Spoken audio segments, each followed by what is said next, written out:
क्यों भाग रहे आप हमसे? बीवी है हम आपकी। सरोजा, हमें थोड़ा वक्त दो। कितना वक्त? 8 महीने हो गए हमारी शादी को, और आप तो हमें छूने से भी कतराते हैं। प्री, बेकार की बहस करके हमारा दिमाग ना खराब करो। बेकार की बहस कर रहे हम आपसे। हम भी तो आपके कुछ लगते हैं ना। माँ जी हमें हमेशा कहती रहती हैं कि दादी बना दो, दादी बना दो। क्या जवाब दे हम उन्हें? बताओ आप। नहीं जान देंगे हम आपको, नहीं छोड़ेंगे हम आपको, नहीं।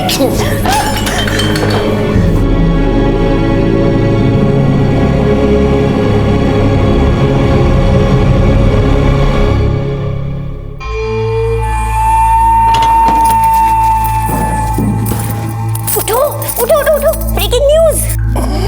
वो उठो ना, हम दोनों बुआ फूफा बनने वाले हैं।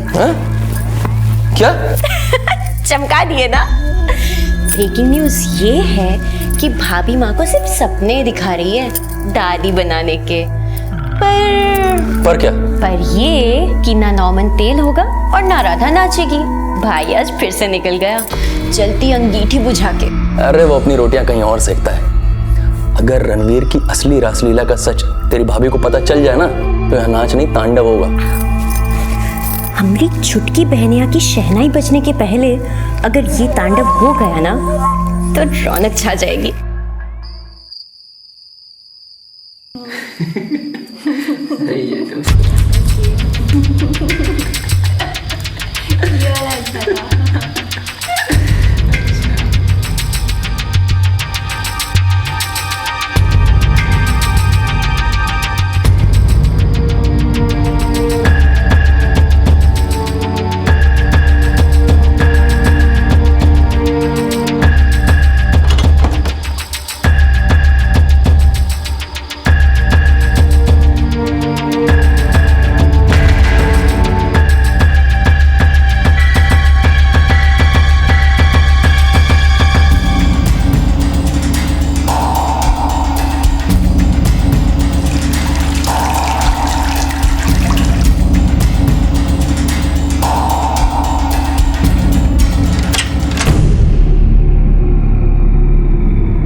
जूती से भी बदतर हाल कर दिया आप हमारा। चुल्लू पर पानी में डूब मरने लायक भी नहीं रहे हम। ये बोल, क्यों शादी की हमसे?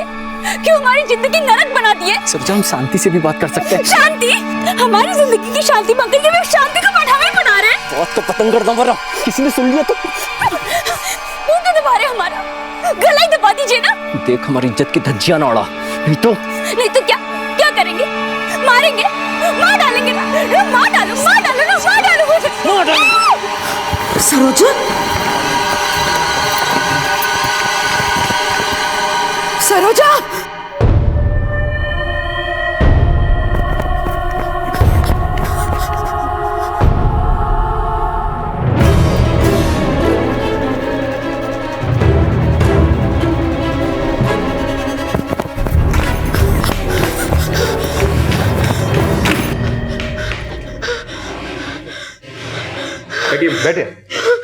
बैठिए आप बैठिए।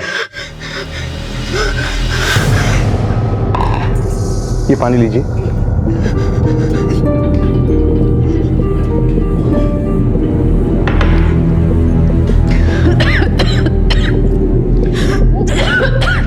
बताइए क्या हुआ है?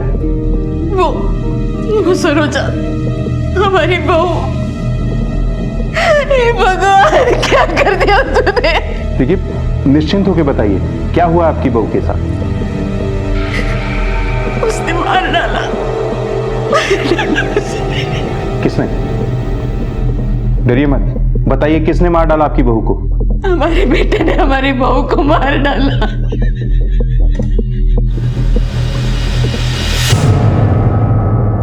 आज के दौर में माता पिता अपने बच्चों की छोटी मोटी गलतियों की चर्चा अपने सगे संबंधियों तक से करने से परहेज करते हैं। ऐसे में अगर एक मां अपने ही बेटे को हत्या के आरोप में सजा दिलवाने की पहल करे तो हैरानी होना लाजमी है। और इस हैरानी में हैरान होकर हम अक्सर कानून व्यवस्था का आदर करने वालों पर भी सवालिया निशान लगा देते हैं, क्योंकि हमें लगता है कि आज के दौर में अगर ऐसा कुछ हुआ है तो इसके पीछे भी जरूर कोई पहेली है। ये केस एक ऐसी ही दुर्लभ पहेली बनकर पुलिस के सामने आया था और इस पहेली को बूझने के लिए पुलिस तुरंत घटनास्थल पर पहुंची, जहां सरोजा की बेजान लाश पड़ी थी। उसके साथ हुए हादसे की तस्वीरें बयां करता एक दिल दहला देने वाला मंजर था और साथ में थे कुछ निर्जीव प्रश्न जिनके जवाबों को सजीवता देना पुलिस की जांच का पहला पड़ाव था।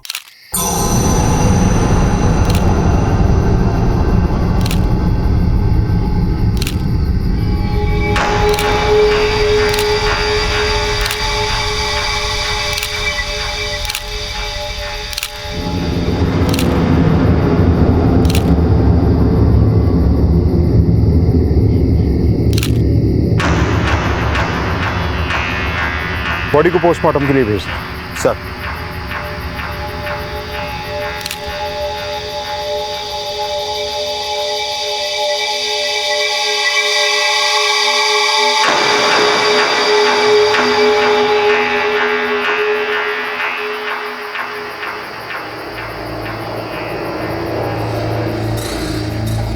पति पत्नी के बीच में कोई नोकझोंक हुई थी क्या? नहीं सर, ऐसा तो कुछ भी नहीं था। आपका परिचय? हम रंजना, रणवीर भैया की छोटी बहन। आपसे बाद में बात कर लेंगे, पहले आपकी माता जी से पूछ लेते हैं। जरा विस्तार से बताइए हत्या के हालात, हत्यारे की मंशा और पीड़ित की आप बीती, जितना भी आप जान समझ पाई खुल के बताइए। रणवीर और सरोजा की शादी को 8 महीने हुए थे साहब। छुटपुट नोकझोंक के अलावा सब कुछ तो ठीक ही चल रहा था। छोटी मोटी नोकझोंक अगर हिंसा में बदल जाए, वो भी जानलेवा, तो कोई छुटपुट बात नहीं हुई। जरा दिमाग पर जोर डालिए। कल परसों नरसों कभी तो कुछ ऐसा हुआ होगा जो आज हत्या के अंजाम तक आ पहुंचा। हमें तो कुछ समझ में नहीं आ रहा है साहब। आज सुबह तक तो सब कुछ ठीक था। रंजना को देखने लड़के वाले आए थे आज, और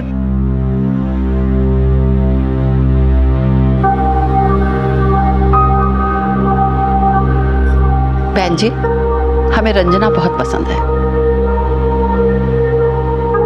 आपने हमारा मान रखकर बहुत उपकार किया बहन जी, पर आप भी हमारा मान रख लेना अच्छे से। अभिलाष की मां ने दहेज की मांग की और इस बात को लेकर घर में तनाव का माहौल बन गया।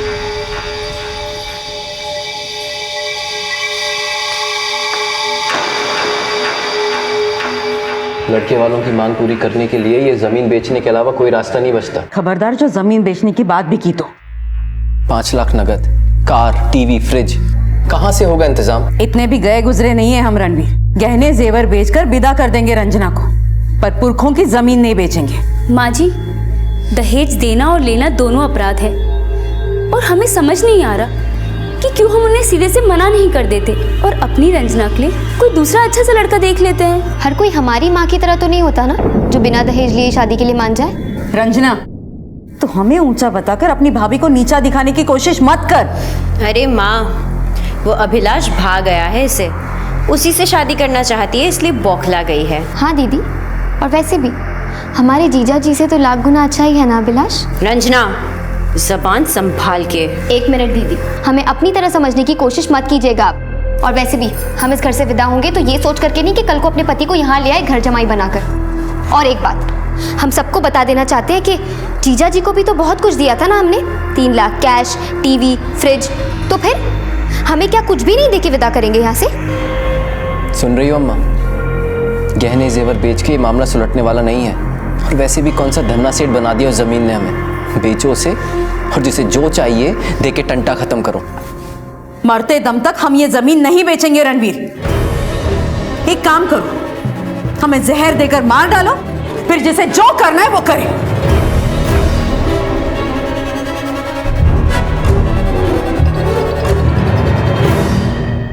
माँ जी, खाना?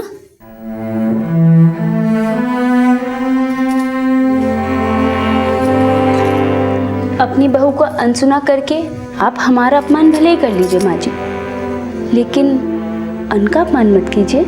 हम कभी किसी का अपमान नहीं करना चाहते बहू, पर इस घर में हमारे भावनाओं का हमेशा अपमान किया जाता है।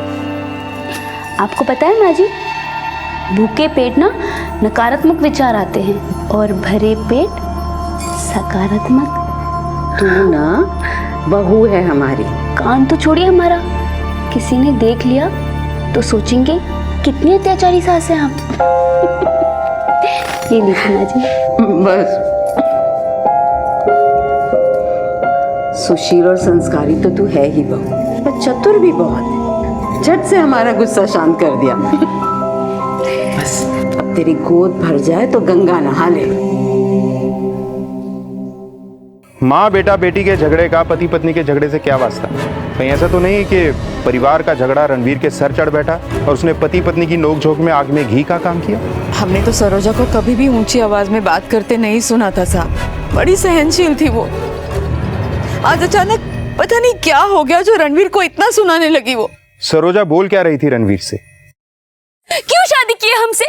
क्यों हमारी जिंदगी नरक बना दी है? देख हमारी इज्जत की धज्जियां ना उड़ा। नहीं तो क्या करेंगे? हाँ, मारेंगे, मार डालेंगे ना, मार डालो, मार डालो ना, मार डालो मुझे, मार डालो। सरोजा, सरोजा,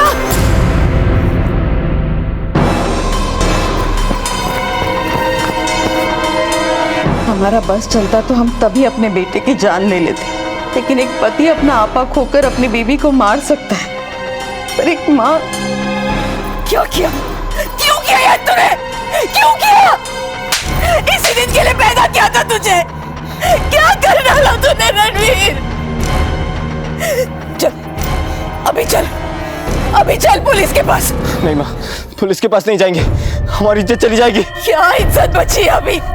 चल, चल पुलिस के पास चल। नहीं माँ, पुलिस के पास नहीं जाएंगे। नहीं रणवीर रुक, रणवीर, रणवीर रुक जा, रणवीर। और वो कपूत भाग गया, अपनी बीबी को शरीर से और अपनी मां को जीते जी मारकर।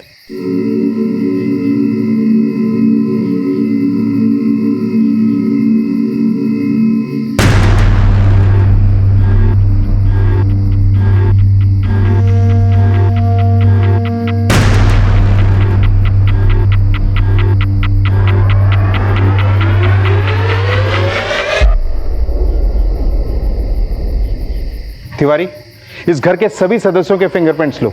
जूता चप्पल सबके निशान चाहिए मुझे। सर। सरोजा और रणवीर के रिश्ते पर आप कुछ टिप्पणी देना चाहेंगे? जी, जो जानता हूँ साफ साफ बता देता हूँ। रणवीर का ना किसी दूसरी औरत पे था चक्कर था, और हमें लगता है कि ये बात सरोजा को पता लग गई थी, इसीलिए ऐसा हुआ। कौन है ये दूसरी औरत? ये नहीं पता वो कौन है, बस एक दो बार उसकी परछाई को रणवीर भैया के साथ देखा था। परछाई से आपका मतलब? वो जब लोग दूर होते हैं और अंधेरे में होते हैं तो। मतलब वो रात में आती थी रणवीर से मिलने। अब ऐसे रिश्ते तो चोरी छिपे ही बनते हैं ना। इसका जिक्र अपनी माँ से किया आपने? जी नहीं, बल्कि हमने तो सोचा था हम खुद रणवीर भैया से बात करते हैं कि वो इस तरह भाभी को धोखा ना दे, लेकिन उसने तो उससे पहले ही भाभी को। नहीं, भैया भाभी की जान नहीं ले सकते। जान नहीं ली तो भाग क्यों गया? ऐसा हो सकता है वो माँ की गलतफहमी का शिकार हो गए। तुम्हारी माँ ने ही मियाँ बीवी के लड़ने की आवाज़ सुनी। सर, हमें लगता है कि उनके झगड़े का फायदा किसी दूसरे ने उठाया और भाभी को मारा है, और माँ को लग रहा है कि भैया ने मार दिया है भाभी को। ये दूसरा हो कौन सकता है? शायद विवेक जीजा जी। ये विवेक से तुम्हारी कोई दुश्मनी है या ऐसी? सब वो बिल्कुल अच्छे इंसान नहीं है। घर जमाई बनकर रहने का उनका मकसद है माँ की जमीन जायदाद पर हक जमाना।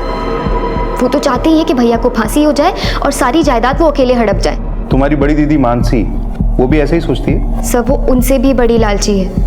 और वैसे भी जीजा जी जो कुछ भी करते हैं उनके इशारों पर ही करते हैं। दोनों के दोनों चोर बन के बैठे हैं घर में। अभी कुछ दिन पहले ही दीदी ने भाभी के गहने तक चुरा लिए थे। माँ, हम सच कह रहे, सरोजा के गहने हमने नहीं चुराए। माँ, हम भी झूठ नहीं कह रहे। दीदी हमारे कमरे में गई थी। अरे तो कमरे में गए थे तो क्या चोर हो गए? किसी और ने चुराए होंगे तो। ठीक है, तो अपने कमरे की तलाशी दिलवाकर हमें आप झूठा साबित कर दीजिए। क्या हो क्या रहा है सब? कल की आई बहू घर की बेटी पर आरोप लगा रही है और आप सब खड़े चुपचाप सुन रहे हैं। तलाशी की बात सुनते ही जीजा जी ने ऐसा चिल्लत्तर मचाया घर में कि फिर माँ ने तलाशी लेना ठीक नहीं समझा। और फिर अगले ही दिन जीजा जी ने अपने बैंक अकाउंट में पूरे 1 लाख रुपए जमा करवाए।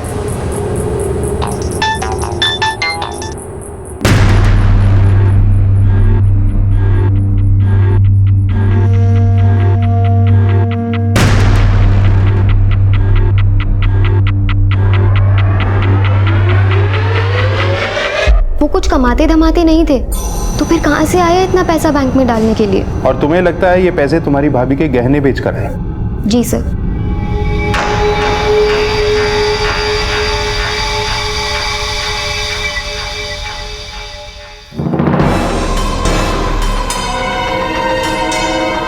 सरोजा की सास ने कहा कि बेटा बहू में झगड़ा हो रहा था, तू मैं आरोप प्रत्यारोप, और देखते ही देखते झगड़ा हिंसा में बदल गया।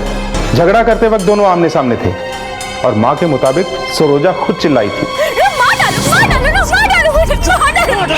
सरोजा? फिर भी वार सरोजा की पीठ पर हुआ। यानी कि सर आप यही कहना चाहते हैं कि सरोजा की हत्या उसके पति रणवीर ने नहीं की? सरोजा के अलावा उसके ससुराल में 5 लोग हैं, लेकिन मां कह रही है कि सरोजा को उसके पति रणवीर नहीं मारा। हमारे बेटे ने हमारी बहू को मार डाला। लेकिन उसने अपने बेटे रणवीर को सरोजा को मारते हुए नहीं देखा। सरोजा! रणवीर के जीजा विवेक और बड़ी बहन मानसी का कहना है, साहब जब हम बाहर आए ना तो रणवीर वहां नहीं था। सरोजा की लाश और माँ थी वहाँ, और माँ रणवीर का नाम लेकर चिल्ला रही थी। विवेक और मानसी ने यह मान लिया कि रणवीर ही सरोजा को मारकर भागा है, लेकिन उसकी छोटी बहन रंजना ने यह नहीं माना। नहीं, भैया पापी की जान नहीं ले सकते। रंजना ने अपना शक अपनी बड़ी बहन मानसी और जीजा विवेक पर जताया। सर आप कहना क्या चाहते हैं? हम सरोजा के सास, ननद और जीजा सबका मनोविज्ञान समझने की कोशिश कर रहे हैं। बस एक बात खटक रही है कि आखिर एक माँ अपने बेटे को फांसी क्यों चढ़ाना चाहती? सरोजा के ससुराल में कोई भी दूध का धुला नजर नहीं आ रहा, बस ये इकलौती सास इतनी महान क्यों नजर आ रही है? और वो सरोजा का पति रणवीर, उसे फरार किया गया या वो खुद फरार हो गया?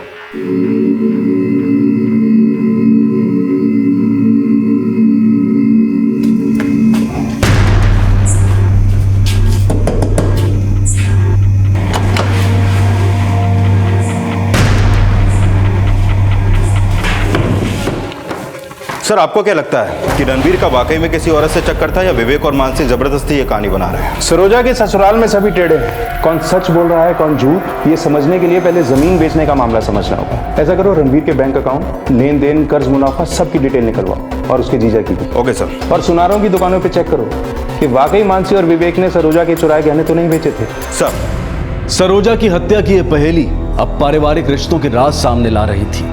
सवाल सवालों में उलझते जा रहे थे और करीबी रिश्ते अब बनावटी नजर आ रहे थे। सरोजा को इंसाफ दिलवाने के लिए अपने बेटे को सूली पर चढ़वा देने की एक मां की मंशा क्या वाकई उसकी महानता का परिचय दे रही थी, या फिर असलियत से अभी तक खुद उसका परिचय नहीं हुआ था? अपराध का आधार अपराधी की मंशा, पीड़िता की आप बीती और हत्या का वृतांत समझने के लिए अब पुलिस को सरोजा के पति रणवीर की तलाश थी।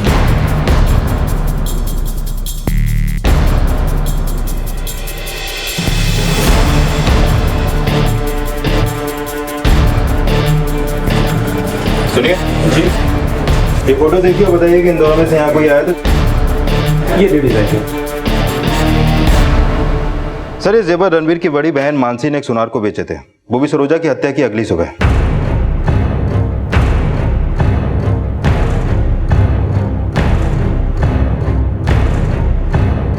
मतलब रंजना सही कह रही थी, मानसी और विवेक घर बैठे चोर ही हैं। सर, सरोजा की पोस्टमार्टम रिपोर्ट, हंसिया घोप के उसकी हत्या हुई, लेकिन हंसिया पर किसी की उंगलियों के निशान नहीं पाए गए।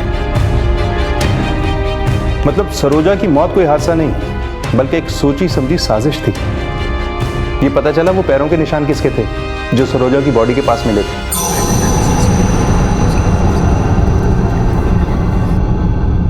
माताजी, अभिलाष की माताजी पूछ रही हैं, अगर आपको उनकी मांगे मंजूर हो, रंजना और अभिलाष की तारीख पक्की कर दी जाए। ठीक है, हम खबर भिजवा देंगे।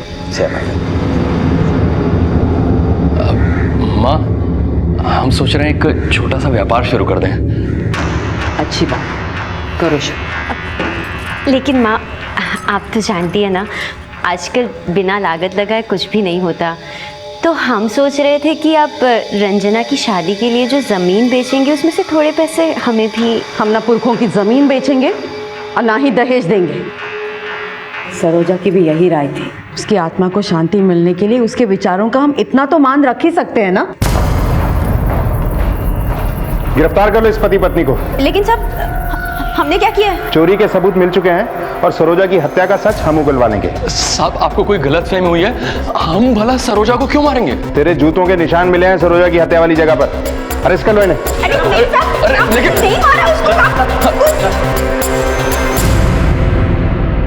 साहब हम मानते हैं कि हमने सरोजा के गहने चुराए थे, लेकिन इन्होंने सरोजा को नहीं मारा साहब। हम तो उस रात बाहर गए ही नहीं, सच्ची कसम से। तो तेरे जूते पहन के कोई भूत मार गया सरोजा को? साहब हमारा यकीन कीजिए, जब हम सरोजा के कमरे में गहने चुराने गए थे तब ये सो रहे थे साहब। साहब मुझे लगता है वो जो परछाई रणवीर भैया से मिलने आती है वो सच में कोई भूत ही थी। ज्यादा चालाक बनने की कोशिश मत करो। रणवीर का किसी औरत के साथ चक्कर होना तुम दोनों की झूठी कहानी है जिसमें हमें उलझा के तुम दोनों बचना चाहते हो। हमारा यकीन कीजिए साहब, हम सच कह रहे हैं। उस रात भी रणवीर भैया से वो परछाई मिलने आई थी और उसके पीछे पीछे सरोजा भी गई थी। उसी का तो फायदा उठा के हम उसके कमरे में घुसे। वरना आप ही बताइए साहब ये चोरी हम कैसे करते? सब हमें नहीं लगता कि रणवीर भैया का किसी के भी साथ कोई चक्कर था। हमें लगता है वो दोनों ज़रूर आपसे कोई झूठ बोल रहे हैं। कहीं आप ही तो कुछ छुपा नहीं रही है ना हमसे? नहीं सर, हम आपसे कुछ नहीं छुपा रहे हैं। ठीक है, आप जा सकते हैं। सर आपको क्या लगता है कि वो परछाई वाकई में विवेक और मानसी का रचाया हुआ छलावा है या कोई रहस्यपूर्ण हकीकत? इस रहस्य का तभी पता चलेगा जब रणवीर हमारे हाथ लगेगा।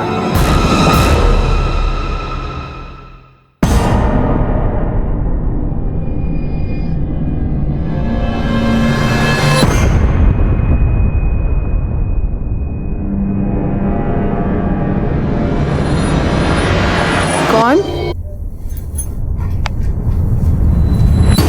रणवीर? रणवीर रुको! रणवीर रुक जाओ! रणवीर! रणवीर! माँ क्या हुआ? वो रणवीर आया था यहाँ। हाँ? रणवीर भैया? विवेक और मानसी की गिरफ्तारी के बाद सरोजा की सास का ये कहना कि रणवीर घर आकर जमीन के कागज चुरा कर ले गया है, पुलिस के मन में कई सवाल खड़े कर रहा था। अगर रणवीर को जमीन के कागज चुराने थे तो ये काम उसने सरोजा की हत्या से पहले क्यों नहीं किया? हत्या करके फरार होने वाला अपराधी चोरी करने के लिए घर वापस क्यों आया? सरोजा की हत्या की पहेली सुलझाने में जुटी पुलिस अब उसके ससुराल की पुश्तैनी जमीन के कागजात चोरी होने की वजह जानने की कोशिश में थी।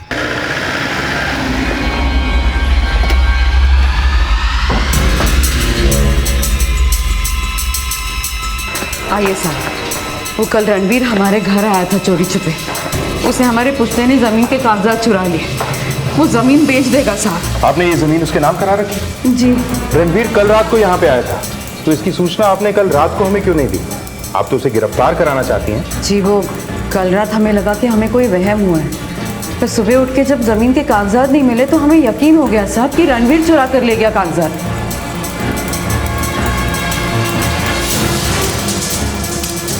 हमें लग रहा है रणवीर की माँ ने खुद रणवीर को बुला के ये जमीन के कागज गायब करवाए हैं। रणवीर की माँ पे नजर रखो और रणवीर की सारी कॉल डिटेल्स चेक करो। हो सकता है वो जमीन को बेचने की कोशिश करे।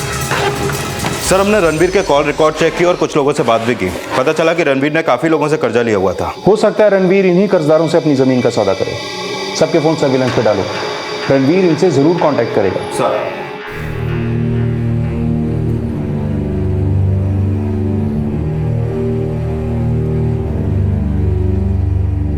हम आपसे अभिलाष के बारे में कुछ बात करना चाहते हैं। हम जानते हैं बेटा तू अभिलाष को पसंद करती है, लेकिन माँ अभिलाष दहेज के खिलाफ है। हम मिले थे उससे, उसने कहा है कि वो अपने माँ बाप के खिलाफ भी जाने के लिए तैयार है। लेकिन बेटा हाँ, हम कह रहे हैं ना, हमारे साथ रहने के लिए वो अपने माँ बाप से भी अलग हो जाएगा।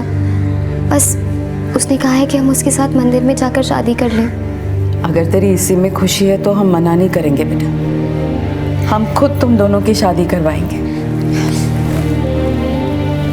काश इस खुशी में पूरा परिवार साथ होता, लेकिन सब बिखर गए। सर आज सुबह मंदार नाम के एक साहूकार को रणवीर ने कॉल किया था। उसने आज शाम को चंदौली बाजार में उसे मिलने के लिए बुलाया है।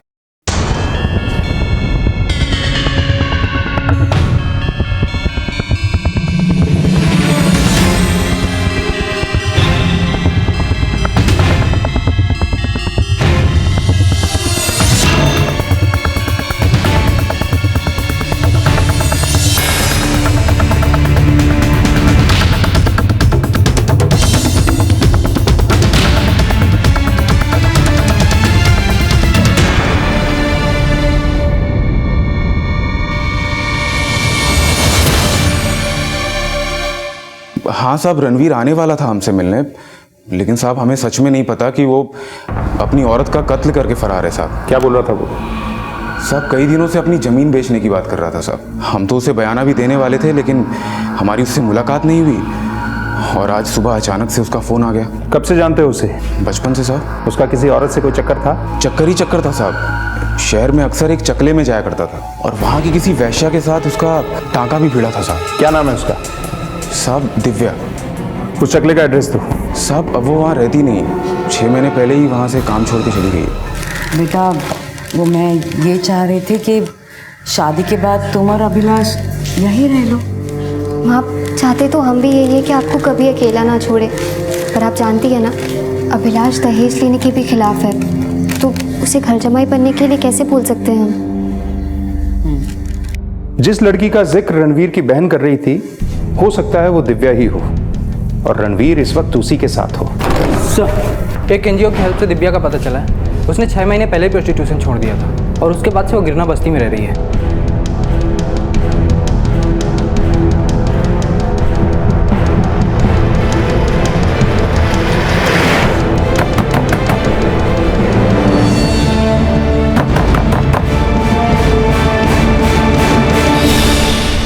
रणवीर कहाँ है?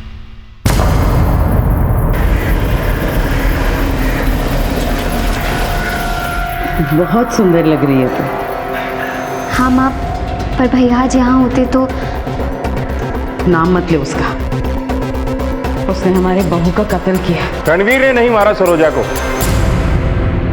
सास ने मारा है अपनी बहू को।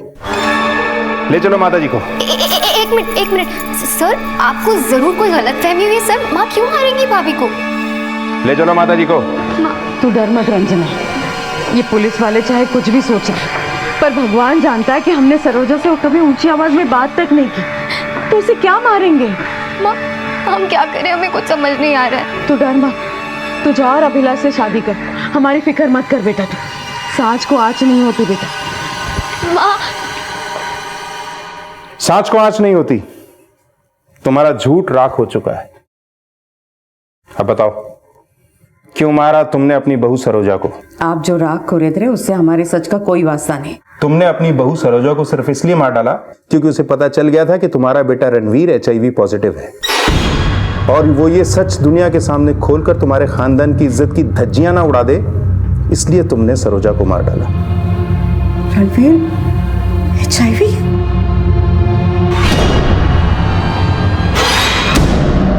रणवीर कहाँ है? रणवीर हमसे शादी से पहले मिला करता था। हमें पता चला कि हम HIV पॉजिटिव हैं। हमने रणवीर से भी कहा कि वो भी अपना चेकअप करवा ले। रणवीर इस बात से बहुत घबरा गया था। हमने उसे हिम्मत दी और अपने डॉक्टर के पास ले गए।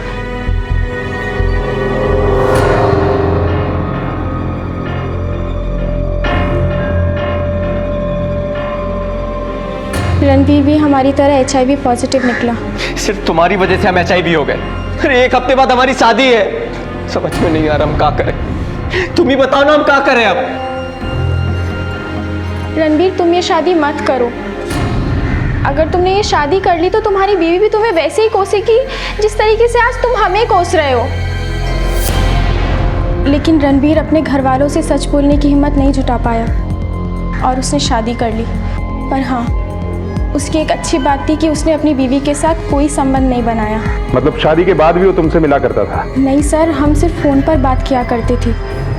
वो चाहता था कि हम मिलते रहें, लेकिन सर हम नहीं चाहते थे कि वो फिर से हमारी वजह से किसी मुसीबत में पड़ जाए। उस लड़की की बात की पुष्टि करने के लिए हम उस डॉक्टर से भी मिले जिससे रणवीर अपना इलाज करवा रहा था, और वहाँ इस बात की पुष्टि हुई कि सरोजा की मौत के बाद भी तुम रणवीर से मिल रही थी। जी हाँ, रणवीर का इलाज हम ही कर रहे हैं। वो अक्सर यहाँ आता जाता रहता है। अभी कल ही उसका फ़ोन था, उसकी तबीयत खराब थी तो हमने उसे अपने क्लिनिक आने को बोला। आपको किस नंबर से फ़ोन आया था? आप हमें वो नंबर दिखा सकते हैं? जी हाँ सर, ये देखिए। वो नंबर तुम्हारा ही था। हम झूठ नहीं कुरेद रहे हैं, बल्कि तुम्हें सच का आईना दिखा रहे हैं। तुम जानती थी कि तुम्हारा बेटा रणवीर HIV पॉजिटिव है। उसके बाद भी तुमने सरोजा की उससे शादी होने दी। जब सरोजा को तुम्हारे बेटे की सच्चाई पता चली तो तुमने सरोजा को जान से मरवा दिया और उसकी हत्या का आरोप अपने बेटे पर सिर्फ इसलिए मर दिया क्योंकि तुम्हें लगता था कि रणवीर कुछ ही दिनों का मेहमान है। अपनी जमीन के कागज तुमने खुद रणवीर को बेचने के लिए दिए। अपने आप को महान बताने के लिए तुम अपने बेटे को पकड़वाने की नौटंकी कर रही थी, जबकि सच्चाई ये है तुम इतनी दकियानूसी हो कि HIV पॉजिटिव होने को तुम हत्या के अपराध से भी ज्यादा घिनौना समझती। अब बताओ, कहां छुपाया रणवीर को?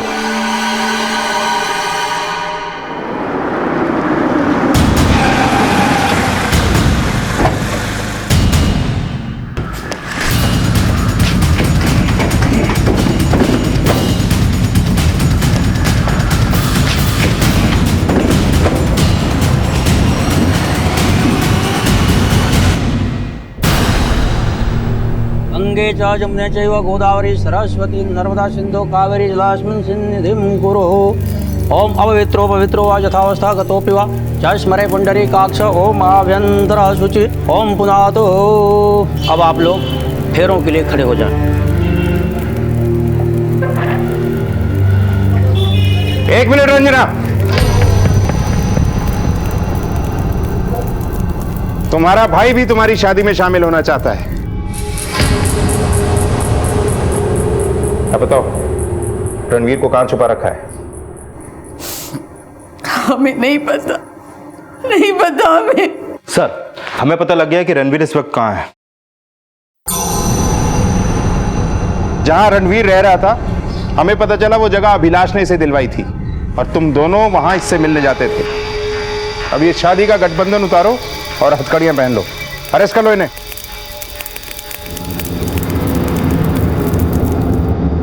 सर, हम सिर्फ हमारे भैया की मदद कर रहे थे। मदद तो करेगी ही, क्योंकि वो जानता था कि उसकी बीवी को तूने मारा और फंस बेचारा वो गया। नहीं सर, हमने भाभी को नहीं मारा।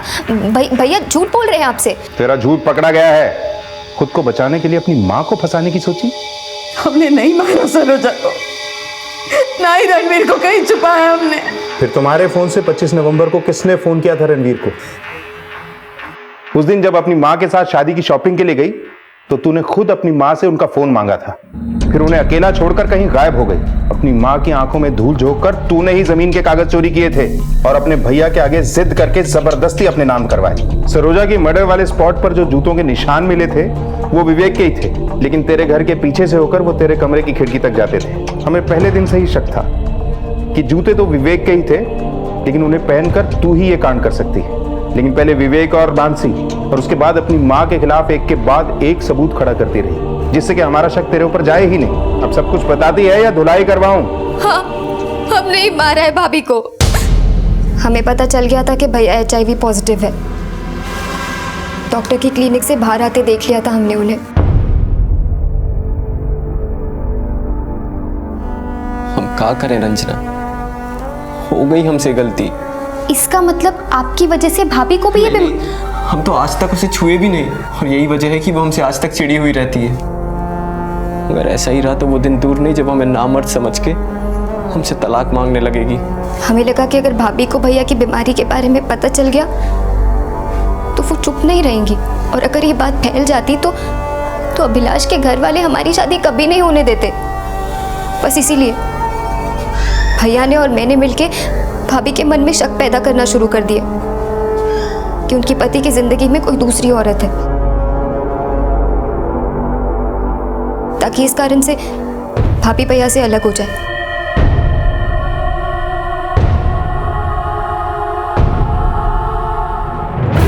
पर एक दिन भाभी को भैया के HIV पॉजिटिव होने का पता चल गया।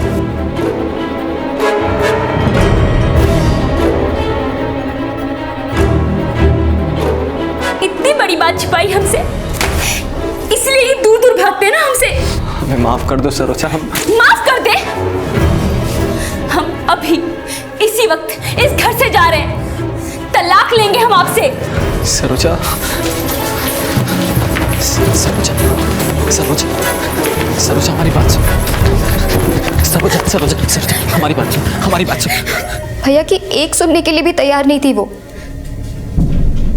तो हमने खुद ही उन्हें मारने की ठान ली और जानबूझकर हमने विवेक जीजा जी के जूते पहने।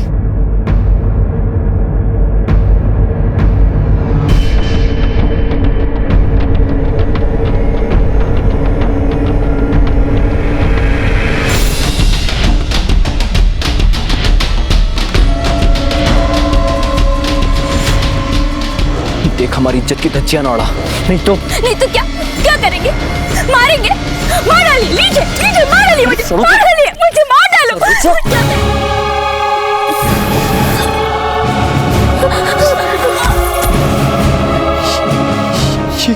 ये क्या किया तूने? भैया आप, हाँ आप भाग जाइए। सरोजा,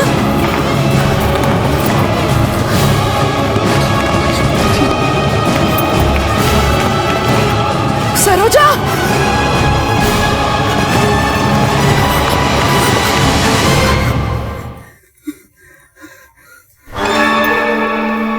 माँ ने भैया को देख लिया था और जब उन्हें आत्मसमर्पण करने के लिए कहा तो वो डर के भाग गए। हम भी नहीं चाहते थे कि हमारे भैया फंस जाएं, इसलिए हमने अभिलाष से मदद लेकर उन्हें वो जगह दिलवाई।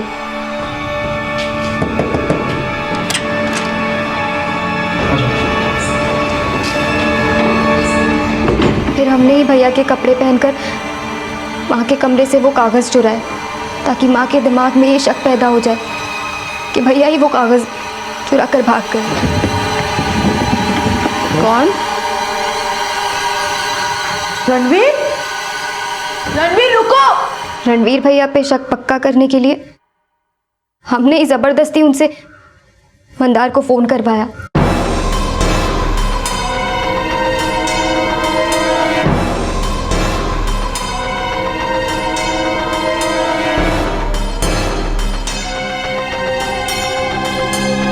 और बाद में वो पेपर्स अपने नाम करवा लिए।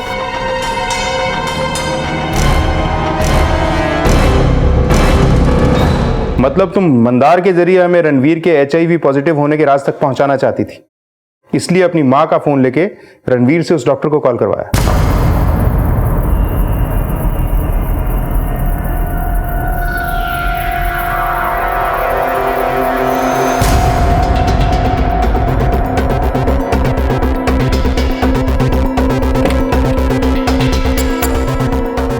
लेकिन हमने अभिलाष की और तुम्हारे माँ के फोन की लोकेशन एक ही पाई। इससे हम समझ गए कि इस सब में अभिलाष का भी कुछ ना कुछ लेना देना जरूर है। और फिर रणवीर हमारे हाथ लगा और तुम्हारी सारी पोल पट्टी खुल गई।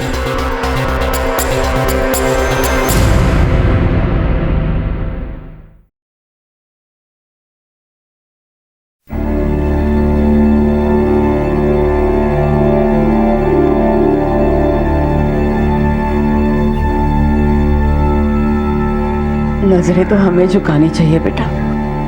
और शर्मिंदा मत करो अम्मा। शर्मिंदा तो हम महसूस कर रहे हैं आज।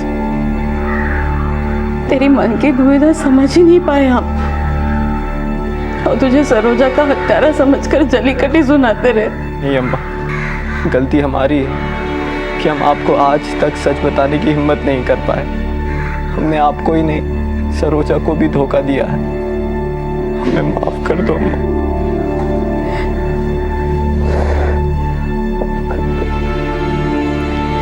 देर से ही सही, तो तेरे इसी सच ने हम दोनों के बीच जितनी भी गलतफहमियां थी ना, सारी दूर कर दी बेटा। और हम माँ बेटों को फिर से मिला दिया। देखा सच का असर। सच्चा दृश्य अगर आईने में देखा जाए तो विपरीत आकार का नजर आता है। अगर किसी झूठे के नजरिए से देखा जाए तो सच साजिश नजर आता है। और सच अगर चुप्पी साध ले तो बोलबाला झूठों का हो जाता है। माना कि सांच को आंच नहीं होती, लेकिन हम ऐसी नौबत ही क्यों आने दें कि हमारे सच को परखने के लिए उसे आंच दिखाने की जरूरत पड़े। HIV पॉजिटिव होना कोई अभिशाप नहीं है। दूसरी बीमारियों की तरह यह भी एक बीमारी है। लेकिन चिंता की बात यह है कि हमारे देश में आज भी HIV पॉजिटिव इंसान को गलत नजर से देखा जाता है। हैरानी की बात यह है कि आज की पीढ़ी के कई पढ़े लिखे लोग भी HIV पॉजिटिव इंसान को नीची नजर से देखते हैं। रंजना ने अपने HIV संक्रमित भाई को इतना लाचार बना दिया कि वो ना चाहते हुए भी उसके हाथों की कठपुतली बनकर रह गया। HIV एड्स को लेकर आज भी लोगों के मन में कई तरह की भ्रांतियां हैं।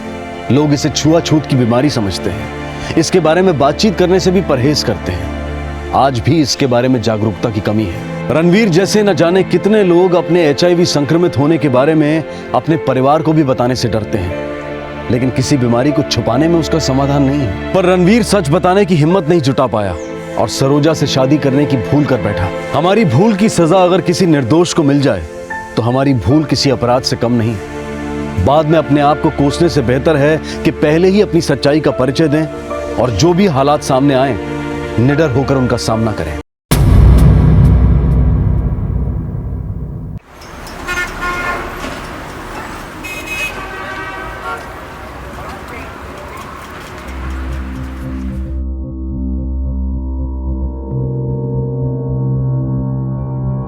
अंता, मैं क्या सोच रहा था, हम लोग 4 धाम की यात्रा पर चलते हैं और फिर। अरे रे, तो आप इतनी देर से यही सोच रहे थे? हाँ। मुझे तो लगा कुछ परेशानी है और आपके साथ चलना। बाप रे बाप। क्यों भाई? वो वृंदावन के मंदिर में आरती शुरू हुई तो ये जय श्री कृष्ण करके इतने आगे चले गए कि हम बिछड़ गए और किसी दूसरे के हाथ पकड़ लिया। अरे अरे सुनो भाई, ऐसा नहीं है। देखो क्या है, जब इंसान भक्ति में लीन हो जाता है ना तो ऐसा ही होता है।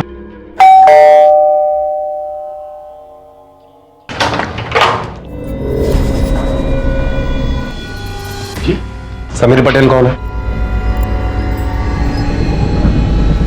मैं हूं समीर पटेल, बोलिए। तुम्हारी पत्नी के मर्डर के जुर्म में हम तुम्हें गिरफ्तार कर रहे हैं। अरे मैंने कुछ किया नहीं। अरे साहब, मेरी बात आ रही है, ये क्या कर रहे हैं आप लोग? अरे बेटे को बचाओ ना, देखो ना। आज के जमाने में जॉइंट फैमिली एक सपने की तरह से हो गई है और इसी सपने को सच साबित करता पटेल परिवार। जहां सब लोग एक साथ हंसी खुशी रह रहे थे, उसी परिवार में अचानक एक दिन पुलिस आती है और समीर को उसकी पत्नी के कत्ल के जुर्म में गिरफ्तार कर लेती है। इस मामले की तह तक जाने के लिए अतीत को खंगालना होगा। कौन है ये समीर पटेल और उसकी पत्नी की हत्या का सच क्या है?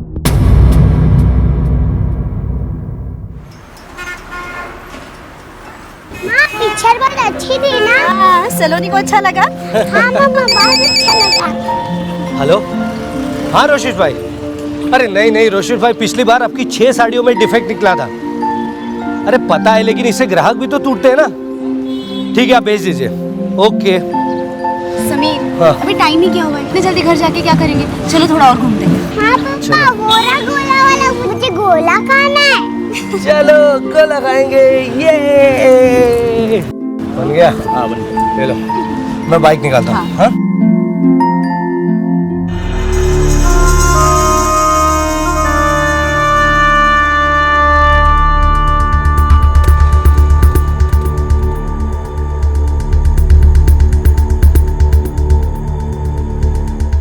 समीर, हाँ चलो।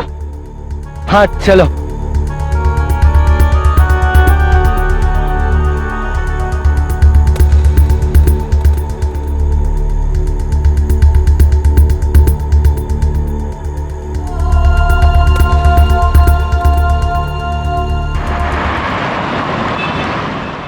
मैं निकलता हूँ, कल सुबह जल्दी काम पर जाना है। Okay, see you. Hi, I'm Aliona. याद आया? Remember? Oh yes. Hi. How are you? Long time. यार, समीर, मैं प्रॉब्लम में हूँ। सिर्फ तुम मेरे को हेल्प कर सकता है। हेल्प करेगा ना? हाँ हाँ बिल्कुल, बोलो। ये एड्रेस पे मैं हूँ, कल आना। ठीक है, मैं कल आता हूँ।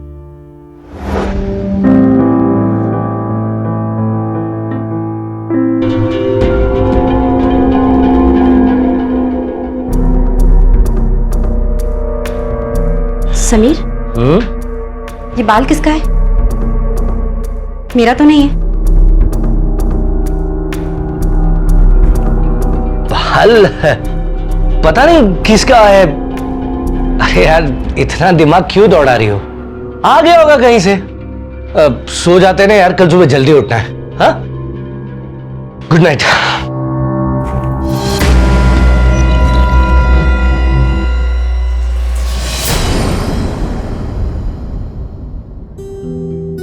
पापा क्या बना रहे हो? मैं अपनी गुड़िया के लिए बिल्डिंग बना रहा हूँ। ये देखो। समीर, समीर। हाँ आया, मैं अब भी आता हूँ। ओके।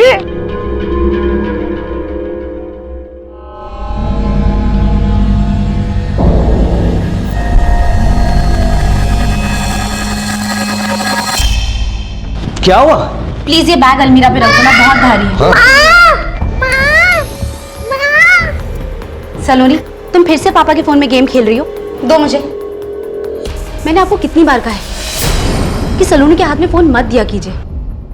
दिन भर फोन में गेम खेलती रहती है। लेकिन मैंने इसे फोन नहीं दिया, इसे खुद ले लिया होगा। मैं तो यहाँ पर हूँ ना, तुम्हारी हेल्प कर रहा हूँ। सलोनी, आइंदा से पापा के फोन में गेम नहीं खेलो। माँ, मैं गेम नहीं खेल रही थी। मुझे कुछ नहीं सुनना। आज के बाद से पापा का फोन तुम्हारे पास नहीं होना चाहिए।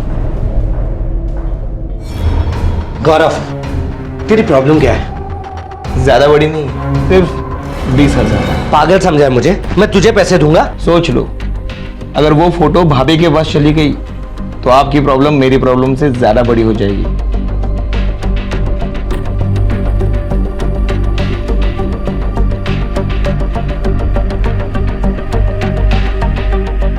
ये ले, शर्म आनी चाहिए तुझे। अपने भाई को ब्लैकमेल करता है। शर्म बहुत कोशिश की पर आई ही नहीं। बाय द वे, पैसों के लिए थैंक यू।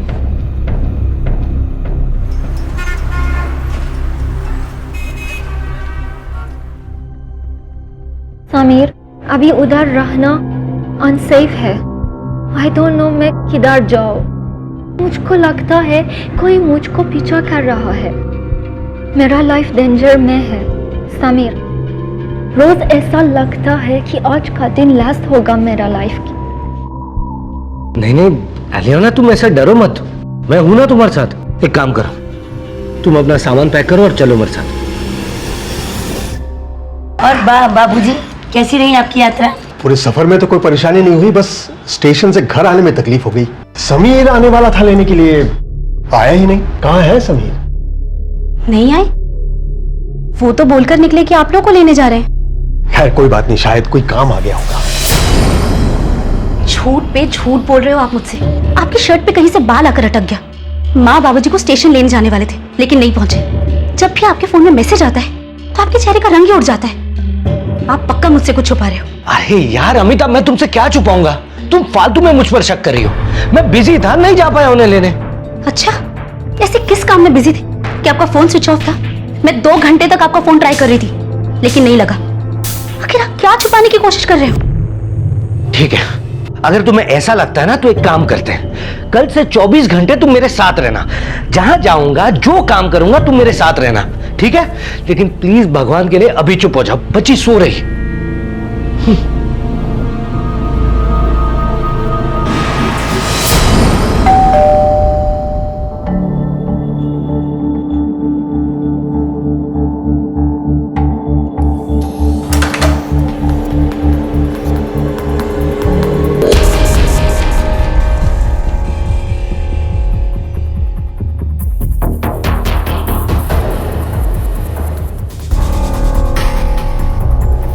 आओ, come in.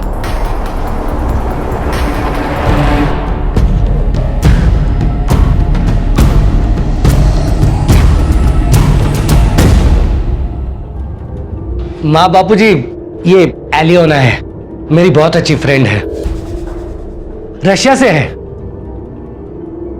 एक्चुअली क्या है ना कि इसके पासपोर्ट में थोड़ा प्रॉब्लम हो गया है, तो जैसे ही प्रॉब्लम सॉल्व हो जाएगा ये वापस चली जाएगी। लेकिन तब तक ये हमारे साथ ही रहेगी।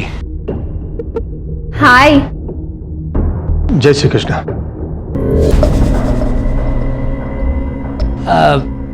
अमिता, इन्हें गेस्ट रूम में ले जाओ। शील टेक यू। शंकर, बैग ले लो।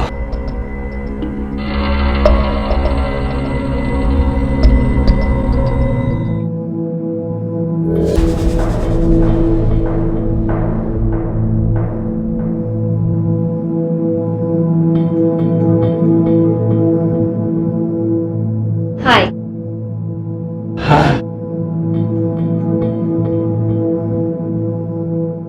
कांता, मेरा नाश्ता मेरे कमरे में भिजवा देना।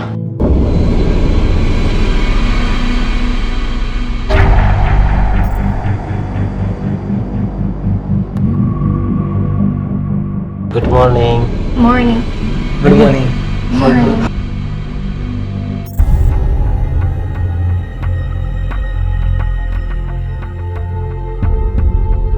You बहुत ब्यूटीफुल। Your name also. आप मुझसे हिंदी बोल सकते हैं। मैं समझती हूँ, बोलती भी हूँ, थोड़ा थोड़ा।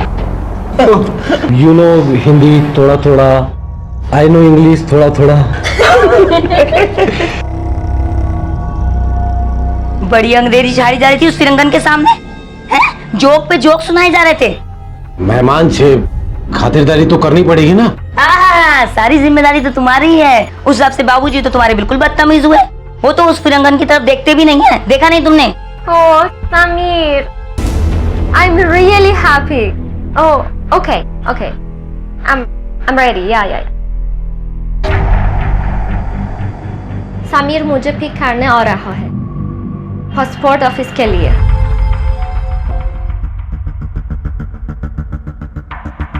गौरव, मुझे घर के लिए मार्केट से कुछ सामान मंगाना था।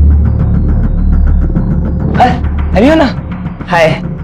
तुम पासपोर्ट ऑफिस जा रही हो ना? Can I drop you? मैं भी उसी ओर जा रहा था, कुछ काम था मेरा, तो मैंने सोचा कि तुम्हें भी ड्रॉप कर दूं। नो थैंक्स, समीर आ रहा है, मुझे पिक करना है।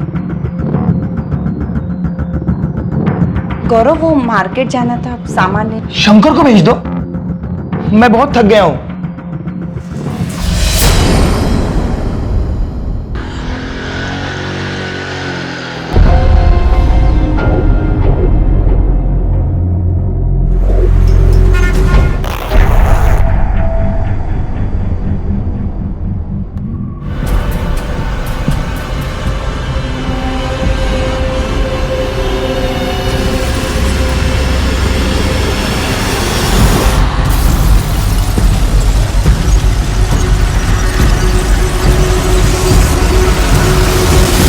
This is correct.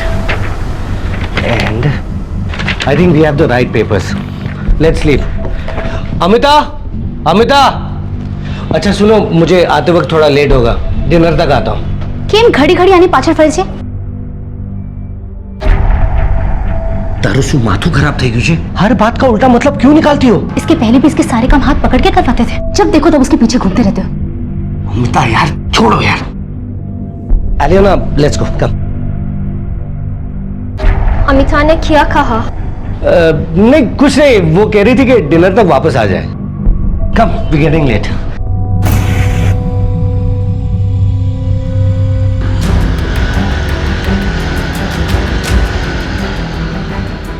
रिक्शा, इस बाइक के पीछे चलो।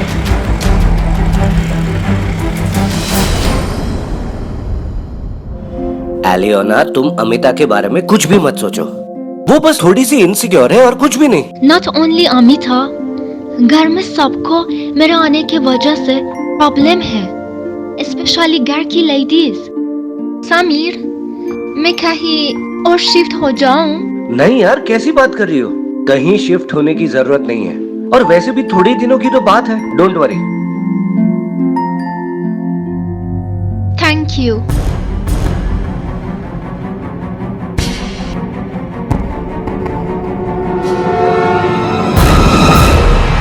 कहते हैं इंसान को उसकी जुबान से नहीं बल्कि उसके कर्मों से पहचानना चाहिए।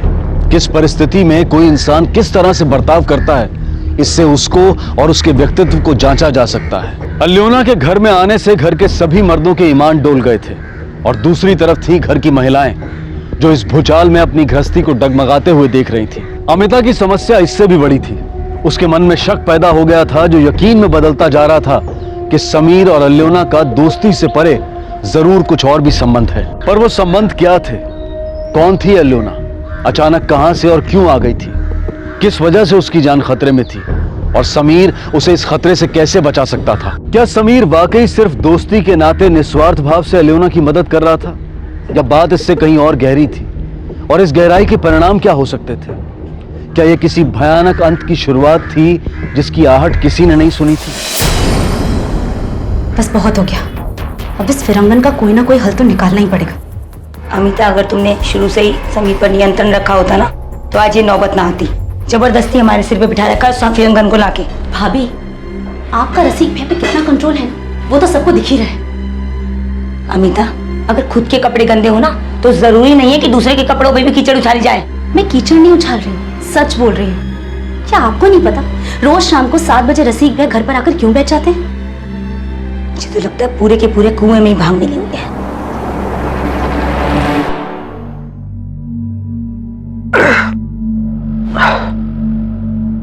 कहाँ जा रहे हो आप? प्यास लगी है, पानी पीने जा रहा हूं।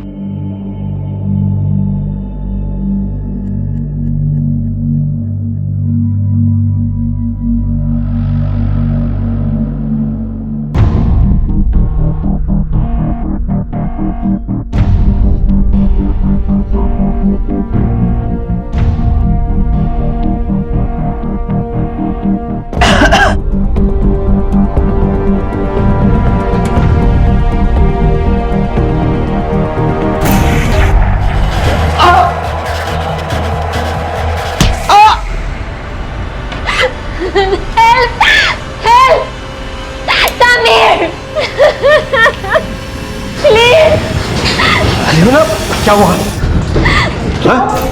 क्या हुआ? बेशरम, शर्म नहीं आई तुझे? देखो अलोना, मैं मानती हूँ कि तुम इस वक्त बहुत ज्यादा मुसीबत में हो, लेकिन तुम्हारी वजह से हमारा पूरा परिवार बिखर रहा है। तो प्लीज तुम इसी वक्त यहाँ से चले जाओ, प्लीज। एक मिनट। इतनी रात को कहीं जाने की जरूरत नहीं है। लेकिन समीर, तुम कल सुबह ही इसके लिए कोई और इंतजाम करोगे। पर बस। और तब तक निधि बहू, तुम इसके साथ इसके कमरे में जाके सो।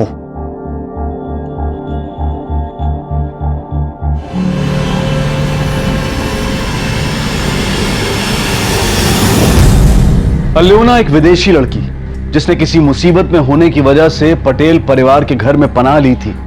उस सभ्य परिवार के सभी लोगों के चेहरे से सभ्यता का नकाब उतर चुका था। दूसरी तरफ था समीर, जो अल्योना के लिए अपने पूरे परिवार से लड़ाई कर रहा था। पर किस वजह से वो अल्योना के लिए ढाल बना हुआ था? या फिर समीर ये सब सिर्फ इंसानियत की वजह से कर रहा था? इन सभी सवालों के जवाब शायद मिलने वाले थे, लेकिन वो जवाब जिस शक्ल में सामने आने वाले थे वो और भी भयानक था।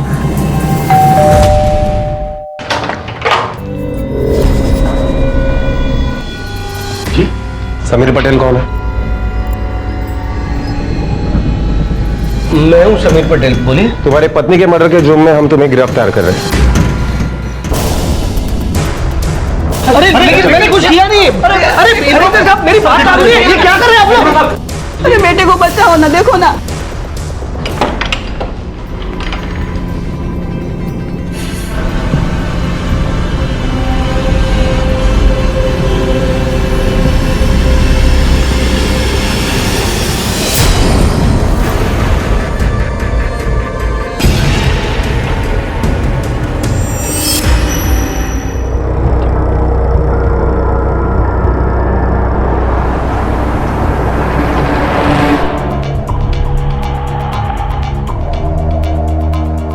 मिस्टर समीर, एलियोना आपकी पत्नी थी? नहीं सर, पत्नी नहीं थी, सिर्फ दोस्त थी। मतलब आप उसे जानते थे, मिले थे उससे? तो आप ये कैसे कह सकते हैं कि वो उसकी पत्नी नहीं थी? क्योंकि इसकी पत्नी का नाम एलियोना नहीं है, अमिता है। ये उसका नंबर है। अब चाहे तो उसे फोन पर बात कर सकते हैं। वो फिलहाल अपने मैके में है, रिश्तेदार की शादी के लिए गई है। यादव, फोन लगाओ इस नंबर पे।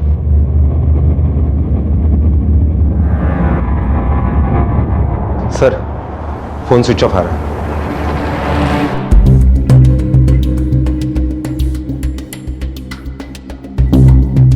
मिस्टर हसमुख पटेल, या तो समीर आपसे झूठ बोल रहा है या आप सब लोग पुलिस से झूठ बोल रहे हैं, क्योंकि एलियोना समीर की पत्नी होने का सबूत है हमारे पास।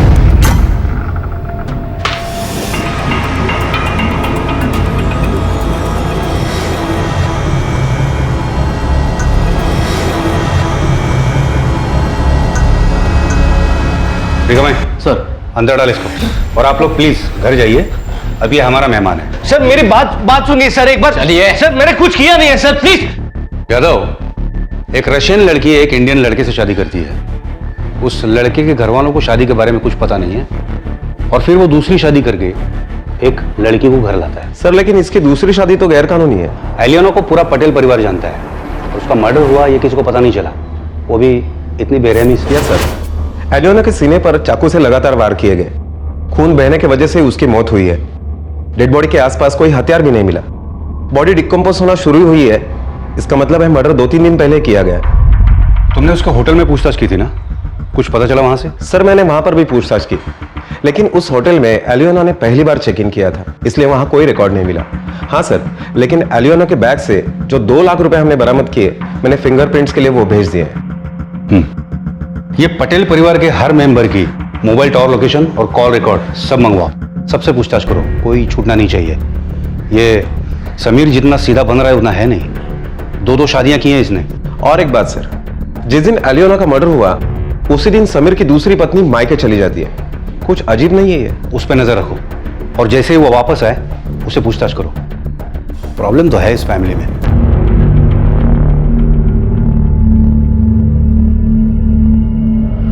सिर्फ समीर नहीं, आप सब लोगों ने मिलकर मुझे बेवकूफ बनाया। आप सबको पहले से ही पता था कि फिरंगन उसकी पत्नी है। आप सब लोगों ने मिलकर मुझे धोखा दिया, मेरी जिंदगी बर्बाद कर दी। अब मैं क्या करूं, कहां जाऊं इसे लेकर? अमिता विश्वास करो हमारा, पूरे घर में किसी को पता नहीं था कि समीर ने उससे शादी कर ली है, और ये वक्त रोने का घबराने का नहीं है। उसे तुम्हारी जरूरत है, हम सबकी जरूरत है। देखो घर के झगड़े तो हम बाद में भी निपटा सकते हैं ना, पर अभी समीर को बचाना बहुत जरूरी है। इस बात को समझो तुम।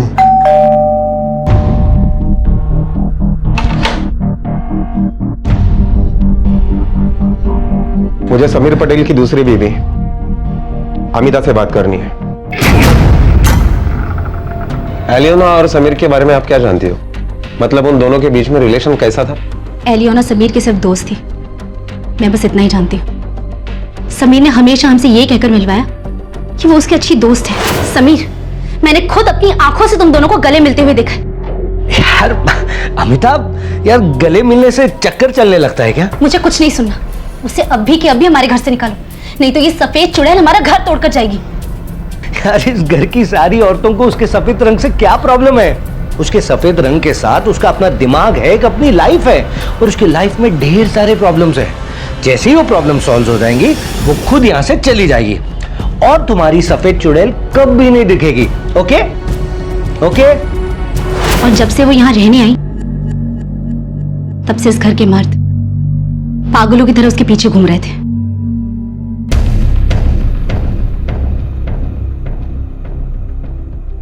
जिस दिन एलियोना का कत्ल हुआ उसी दिन आप भी अपने मायके चली गई थी। आप ये कहना चाहते हैं कि मैं? तुम्हें पता है तुम अपने ही बिछाए जाल में फंस गए हो। तूने 2-2 शादियां की, और जब वो दोनों एक दूसरे के बारे में जान गई तो तुम्हारे लिए मुसीबत बन गई, और उन दोनों में से एक को तुमने बड़े आराम से अपने रास्ते से हटा दिया। सर मैं बिल्कुल सच कह रहा हूँ, मैंने किसी को रास्ते से नहीं हटाया, मैंने कुछ भी नहीं किया सर। अगर तू आराम से हमें बताएगा कि तूने एलियोना को क्यों मारा तो तकलीफ तुझे ही कम होगी, वरना उगलवाने के तो बहुत सारे तरीके हमें आते हैं। सर मैंने एलियोना को नहीं मारा, मैं तो किसी को मारने के बारे में सोच भी नहीं सकता हूँ। मार नहीं सकता, लेकिन 2-2 शादियां कर सकता है। अब ये 2-2 शादियां तेरे गले का फंदा बनेंगी। एक के मर्डर के इल्जाम में तू यहां बैठा है, और दूसरी मतलब अमिता तुझ पे केस करने वाली है। देख, अगर इस सच के बदले तूने एलियोना के बारे में हमें बताया तो हो सकता है हम तुम्हारी कुछ मदद कर पाएं, लेकिन अगर अब भी तुमने पुलिस से झूठ बोला तो तुम्हारी बची कुची इज्जत भी चली जाएगी। ठीक है सर, मैं आपको सच बताता हूं। सब कुछ बताता हूँ। 6 साल पहले एक कल्चरल एक्सचेंज प्रोग्राम नाम का कोर्स कर रहा था मैं। मेरी मुलाकात वहीं एलियोना से हुई। वो यहाँ पर स्टूडेंट वीज़ा पर आई थी। उसकी टूटी फूटी हिंदी और इंग्लिश की वजह से हम दोनों की पहले बात हुई और उसके बाद हम धीरे धीरे अच्छे दोस्त बन गए। समीर, मेरा वीज़ा एक्सपायर होने वाला है। I don't want to go back. वहाँ कोई काम नहीं मिलेगा मुझे। फैमिली को सपोर्ट करना है, इधर ही रहना है। अरे तो प्रॉब्लम क्या है, अपना वीज़ा बढ़वा लो। It's not possible. पर एक रास्ता है। अगर मैं किसी इंडियन को मैरिज कर लूँ तो मैं इधर स्टे कर सकती हूँ, परमानेंट। वाह, ये तो अच्छी बात है। तो कर लो ना शादी। Will you marry me? Just your now. मैं चली जाऊंगी उसके बाद। Please Sameer, I won't meet you ever. Please. Okay. Really? बस सर, उसके बाद हमारा कोर्स पूरा हो गया और उसके वादे के अनुसार वो कभी मुझे मिली, ना ही कभी मैंने उसके बारे में सुना।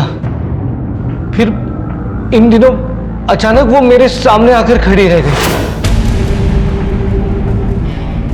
तो सर मेरा यकीन मानिए, वो मेरी बहुत अच्छी दोस्त थी और मैं अपनी दोस्त का खून क्यों करूंगा सर? क्योंकि वो तेरे गले की हड्डी बन गई थी। वो तुम्हारे पास आना चाहती थी, जिसकी वजह से तुम्हारी बीवी तुमको छोड़ के जा सकती थी। तुमने उसे खुद से दूर जाने के लिए पैसे भी दिए। पैसे? वो 2 लाख जो उसके बैग से मिले, उन पे तुम्हारी उंगलियों के निशान थे। और पैसे देने के बावजूद भी जब वो चुप नहीं बैठी, तब तूने उसे मार दिया। अल्योना से जुड़ी कोई जानकारी पुलिस के पास नहीं थी और जानकारी का एक ही जरिया था, वो था पटेल परिवार। सबूत के तौर पर पैसों पर समीर और उसके बड़े भाई रसिक की उंगलियों के निशान मिले थे। बैंक से डिटेल मिलने पर पता लगा कि ये पैसे रसिक ने दुकान के अकाउंट से निकाले थे। पर समीर का कहना था कि उसने ये पैसे अल्योना को दिए ही नहीं, तो आखिर ये पैसे उसके पास पहुंचे कैसे? क्या रसिक का भी अल्योना के कत्ल से कोई संबंध हो सकता था, या फिर पटेल परिवार के और भी सदस्य इस कत्ल से जुड़े थे? इसी दिशा में आगे बढ़ने के लिए पुलिस ने समीर के पड़ोसियों से पूछताछ करने की ठानी। नहीं सर, पहले कभी झगड़े की आवाज तक नहीं आई। जिस दिन वो फिरंगी लड़की, क्या नाम था उसका, अलियोना, घर से गई थी, उससे 1 रात पहले घर से खूब चीखने चिल्लाने की आवाज आ रही थी। किसी बात पे बहुत बुरा झगड़ा था साहब। शर्म नहीं आई तुझे? शर्म? अरे यार, कैसे गला फाड़ कर चिल्ला रहे हैं? अंदर जाके देखें क्या? अरे जाने दो ना, उनके घर का मामला, हमके बीच में पड़े। अरे यार, मैं कौन सा बीच में पड़ रहा हूँ? मैं तो ये कह रहा हूँ कि हमारी नींद क्यों खराब कर रहे हैं? हाँ, चैन से सोने भी नहीं देते, रात भर डिस्टर्ब करके रखते हैं। क्या हुआ था ये तो पता नहीं, लेकिन गौरव की वजह से झगड़ा हुआ था। वो है ही ऐसा साहब, 1 नंबर का आवारा। काम धाम तो कुछ करता नहीं, भाइयों से पैसे लेकर लड़कियों पे उड़ाता। यादव, अलियोना के कॉल रिकॉर्ड के मुताबिक सारे कॉल, आउटगोइंग, इनकमिंग, सारे नंबर पटेल फैमिली के ही हैं। सर, रिकॉर्ड देखकर तो यही लगता है कि अलियोना इनके अलावा और किसी से बात ही नहीं करती थी, ना ही किसी को कॉल किया है। और समीर के मोबाइल से जितने भी कॉल आए और गए, लगभग उतने ही कॉल गौरव के भी हैं। पर यादव, मर्डर के टाइम गौरव और समीर दोनों का टावर लोकेशन होटल से काफी दूर है। एक काम करो, एक गौरव को उठाओ। अलियोना के मर्डर केस में सस्पेक्ट्स की लिस्ट बढ़ती जा रही थी। यूं तो पूरा पटेल परिवार पुलिस की हिट लिस्ट पर था, लेकिन गौरव का नाम उभर कर सामने आया था। यह जानने के बाद कि गौरव काफी अय्याश किस्म का इंसान है और लड़कियों को खिलौना समझना उसकी आदत है। एक लड़की के मामले में तो बात अबॉर्शन तक पहुंच गई थी, जिसे बाद में गौरव ने धमकी और पैसे देकर चुप करवाया था। और अलियोना के फोन रिकॉर्ड्स भी बता रहे थे कि उन दोनों के बीच में काफी बातचीत होती थी। पुलिस का शक गौरव पर और गहरा हो गया था और इसीलिए उन्होंने गौरव से पूछताछ आगे बढ़ाई। इससे पहले कि मैं तुझसे बुलवाने की ठान लूं, सच बोल। कॉल रिकॉर्ड से यह पता चलता है कि तू दिन रात उसे फोन किया करता था। नहीं सर, मैं सच बोल रहा हूँ, मैंने उसे कभी कॉल नहीं किया। बता दो सर, बता दो, मारो मत सर, सब सच सच बता दो, मारो मत।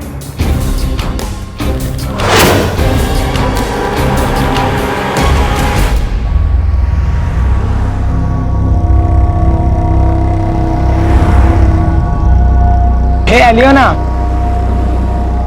Hi. Hey, it's gift for you. तुम्हारे लिए है, लो ना। मैंने बोला था नहीं चाहिए। नहीं चाहिए? Why don't you understand? Please go. अरे, तुम्हें मेरा गिफ्ट नहीं चाहिए? ऐसा क्या है समीर भैया में जो तुम उसके साथ चिपकती हो और मुझसे दूर भागती हो? बहुत प्यार से बोल रहा हूँ, प्लीज ले लो। अगर दोबारा ऐसा किया तो समीर को बोलूंगी। Cheap dirty.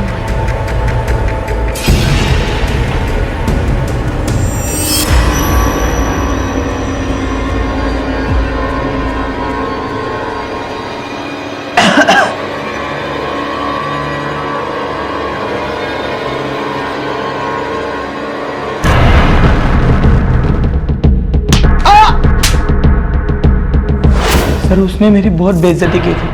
वो मुझे सती सावित्री होने का राग दे रही थी। फिर मुझे पता चला कि समीर भैया ने उसे पैसे दिए हैं, तो मैंने सोचा मैं भी पैसे दूं तो वो मान जाएगी, तो मैंने उसे पैसे भी ऑफर किए सर, लेकिन वो फिर भी नहीं मानी। और इसी बात का बदला लेने के लिए, और जो तुझे चाहिए था वो तुझे मिल नहीं रहा था, इसी वजह से तूने उसको मार दिया। सर अरे यकीन करो, मैंने उसे नहीं मारा। और सर जब से वो हमारे घर से गई है, उसके बाद से मैंने उसे कभी देखा भी नहीं सर।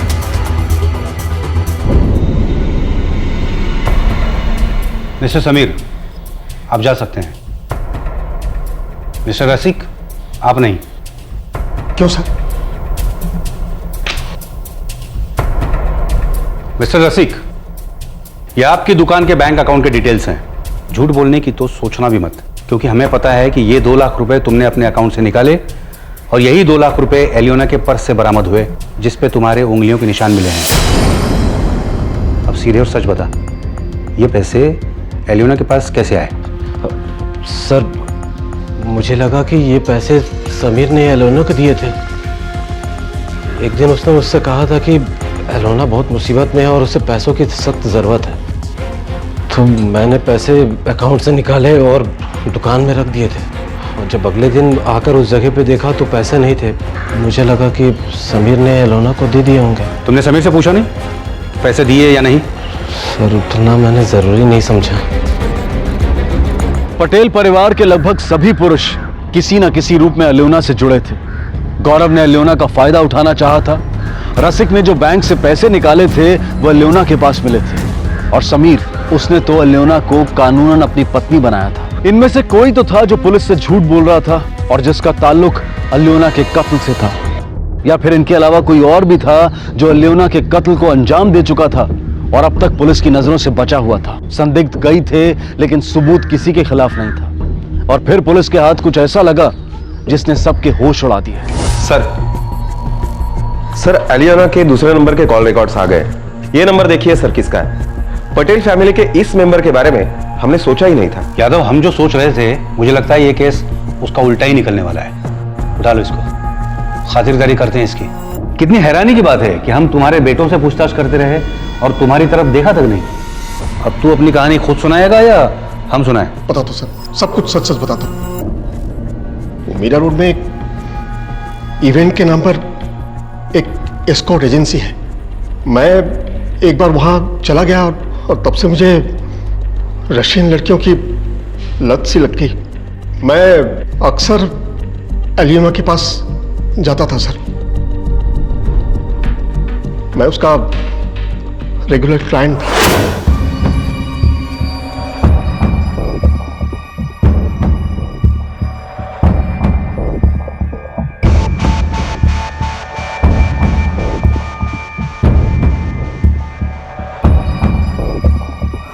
उसके कुछ दिनों के बाद एजेंसी वालों ने एलियोना की जगह पे किसी और लड़की को भेजना शुरू कर दिया सर।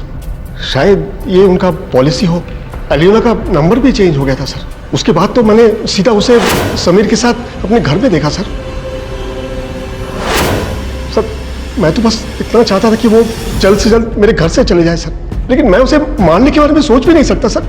मैं सच कह रहा हूँ सर, उसके मर्डर में मेरा कोई हाथ नहीं है सर। मैं सच कह रहा हूँ सर। यादव, ये पटेल परिवार का हर मर्द कुछ ज्यादा ही रंगीन है। क्यों नहीं मार सकता तू उसे? अपने परिवार को बचाने के लिए, अपनी असलियत छुपाने के लिए तुमने उसे मारा होगा। बिल्कुल मार सकता है तू उसे। कत्ल का मकसद भी है तेरे पास।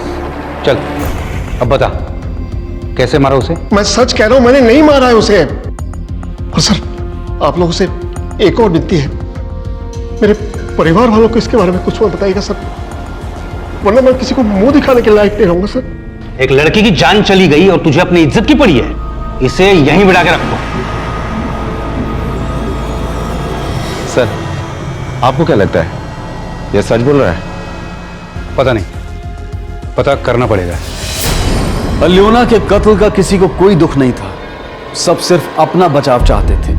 लेकिन पुलिस के पास किसी के खिलाफ कोई सबूत नहीं था। आखिरकार पुलिस ने पटेल परिवार के हर सदस्य पर निगरानी रखने के लिए अपनी टीम लगा दी। पुलिस इस केस को हल करने की पूरी कोशिश कर रही थी।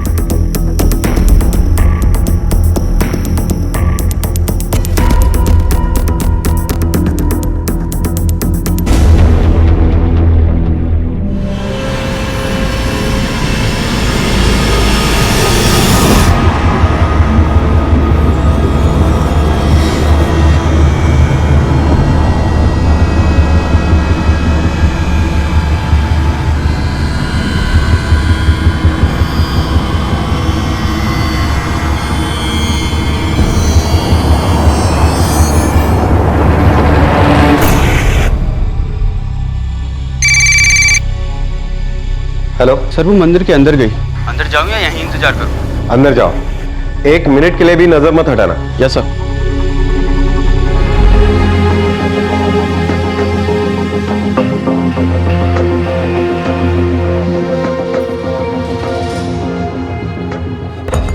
सर, मुझे और तो कोई बात अजीब नहीं लगी, लेकिन एक बात जरूर अजीब थी कि मलाड से रोज मीरा रोड मंदिर जाना, जबकि मलाड में भी बहुत सारे मंदिर हैं। यादव, चलो इस पुजारी से मिलते हैं। इस औरत को आप जानते हैं? हाँ, ये अपने पति के साथ मंदिर आती हैं। दोनों पति पत्नी पूरा सत्संग सुनते हैं, फिर कुछ देर मंदिर में बैठते हैं और फिर चले जाते हैं। हाँ, अभी कुछ दिन पहले दोनों में किसी बात को लेकर तू मैं जरूर हुई थी। आपके मंदिर में सीसीटीवी लगा है? हाँ, है ना।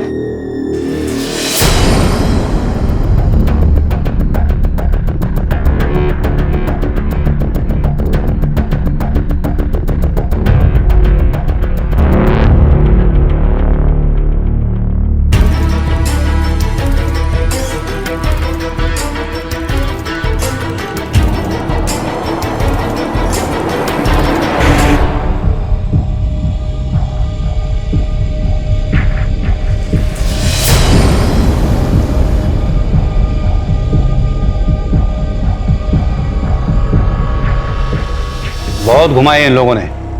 यादव, इन दोनों को एक साथ उठा के लेके आओ। हमें पता है तुम्हारा और गौरव का नाटक, पति पत्नी बन के मंदिर जाना और भी बहुत कुछ। हमें सिर्फ ये पता करना है कि तुम दोनों ने अलियोना के साथ क्या किया, उसे क्यों और कैसे मारा। सर, ये आप मुझसे क्या और क्यों पूछ रहे हैं? मेरे कुछ समझ में नहीं आ रहा। अच्छा, मतलब तुम आसानी से नहीं बोलोगी। देखा मैं सर, यादव को बोलो उसको कुछ खर्चा पानी दे, हड्डियां तोड़ दो उसकी। Okay sir. अगर तुझे सचमुच की मार नहीं खानी है तो चिल्ला, जोर से चिल्ला।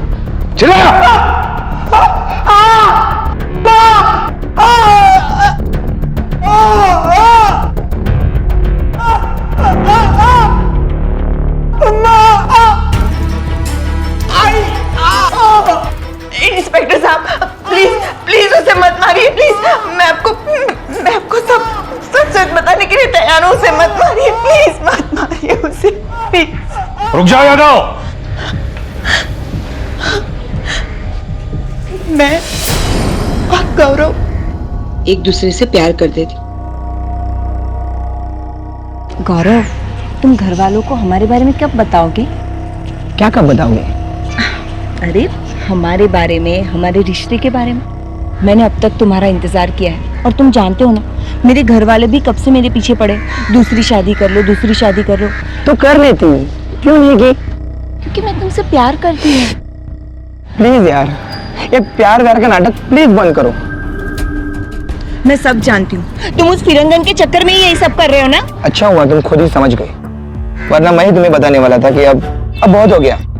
अब तुम ये रिश्ता विश्ता सब भूल जाओ, खुद आगे बढ़ो और मुझे भी आगे बढ़ने दो। हाय, तुम पासपोर्ट ऑफिस जा रही हो? Can I drop you? मैं भी उसी ओर जा रहा था। एलियोना, मेरे और गौरव के बीच कांटा बन चुकी थी। देख रही हूँ मैं कि किस तरह उस फिरंगन के पीछे लात टपका कर घूमते रहते हो। एक बात कान खोलकर सुन लेना, मैं उस चुड़ैल के साथ तुम्हें कभी नहीं जाने दूंगी, चाहे इसके लिए मुझे कुछ भी करना पड़े।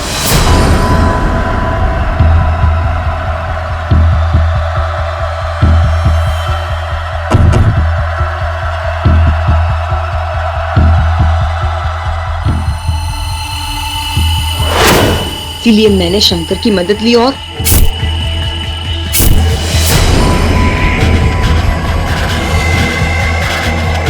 हेलो, काम हो गया। ठीक है। मारिक, लेके जाओ इसको।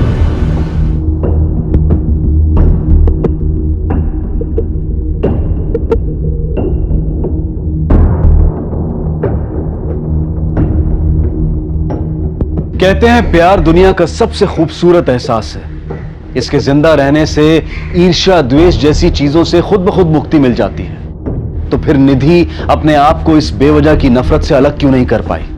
वो इसलिए क्योंकि वो जिसे प्यार समझ रही थी वो प्यार था ही नहीं। वो दरअसल पागलपन, हवस और अकेले रह जाने के डर का कुछ मिला जुला रूप था। इस पागलपन, हवस और नाजायज रिश्तों की लड़ाई में बेचारी अल्योना बेवजह हार गई।